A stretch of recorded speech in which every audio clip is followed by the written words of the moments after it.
Five signs na mababa ang financial IQ mo. Una is lagi kang kapos sa pera. Ito yung 5 days bago pa ang payday, talagang ubos na agad ang pera mo. And then pangalawa, umaasa ka sa utang pag kinapos. Ito yung dahil nga wala kang emergency fund or wala kang ipon, kapag nagka-problema ka sa pera or kapos ka, una mong naiisip o solusyon ay pag-utang. And then pangatlo, kapag payday, una mong naiisip ay gastos. Hindi mo priority ang pag-ipon. So, ang ginagamit natin ay yung tinatawag na wrong saving formula. Ito yung una mong binabawas yung mga gastos mo. Dapat pala, unahin nating itabi ang ating ipon. Kahit 10% ng kinikita natin. And then, pang-apat, wala kang kontrol sa paggastos. Ito yung hindi mo alam kung saan napupunta yung kinita mo.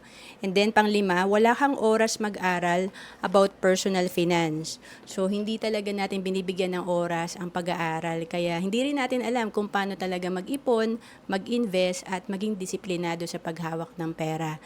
To know more about savings and investment, message mo lang ako sa FB, Roanne Celis Capistrano.